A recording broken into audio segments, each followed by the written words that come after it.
ദുനിയാവ് വേണം. ഇനി നമ്മള് മുസ്ലിയാരെ അടുത്ത, അതായത് കോഴിക്കോട് നടന്ന മുഖാമുഖത്തിലെ നാടകം ഇനി നിങ്ങൾ ഒന്നുകൂടെ കേൾക്കണോ.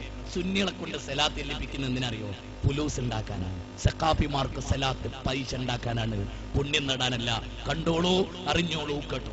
നമുക്കൊരു കാര്യം ചെയ്യും, 10 സലാത്തില്ലെങ്കിൽ ആ കൂട്ടത്തില് സക്കാത്ത് വേണ്ടത് പൈസ നമ്മക്കില്ല. സക്കാത്ത് വേണ്ടത് മൊയിലാൽമാർക്ക് വാങ്ങിയിട്ട് ബാങ്കിലിട്ട് പലിശ വാങ്ങിയ പൈസ നമ്മക്കില്ല. ബദരീങ്ങൾ വേണ്ടത്തെ പൈസ ഇതിനൊട്ട് പറ്റൂലല്ലോ. അപ്പൊ സുന്നികളാണ് നമ്മൾ. ചിലവ് ഒരുപാടുണ്ട്. ഞാൻ വന്ന വണ്ടിക്ക് വാടക എന്തായാലും കൊടുക്കണം.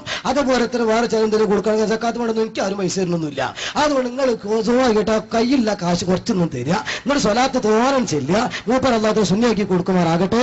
എന്നിട്ട് നമുക്ക് സ്ക്രീൻ വിട്ട് എല്ലാവരും എന്തായാലും കൊണ്ടുവരും. സ്വല്ലല്ലാഹു അലാ മുഹമ്മദ് സ്വല്ലല്ലാഹു അലൈഹി വസല്ലം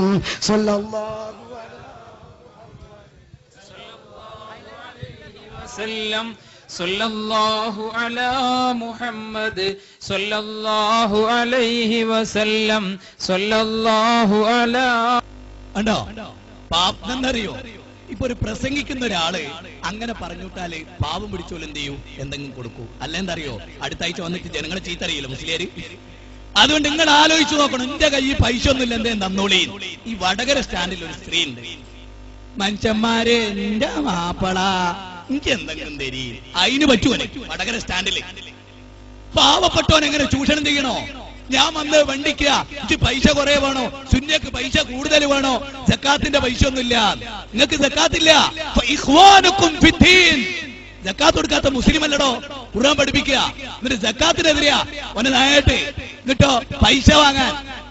ഇത് 1.5 മാസം മുമ്പ് നടന്ന സുഹൃത്തുക്കളെ, ഈ കേരളത്തിൽ കോഴിക്കോട് ഈ പൈസ പിരിക്കല്, പാവപ്പെട്ടവന്റെ പൈസ പിരിക്കല്, പാവപ്പെട്ടവനോട് പൈസ ഉണ്ടാക്കല്, ഇത് കാണുമ്പോ വിശുദ്ധ ഖുർആൻ ഒരായത്ത് കേട്ടോളി. അള്ളാഹ് 14 നൂറ്റാണ്ട് മുമ്പ് പറഞ്ഞു തന്നു നല്ല പണ്ഡിതന്മാരാരാ, ചീത്ത പണ്ഡിതന്മാരാരാ. പടച്ച തമ്പുരാന്റെ ഗ്രന്ഥം 9-ാം അധ്യായം സൂറത്ത് തൗബ കേട്ടോ, 34-ാമത്തെ വചനം.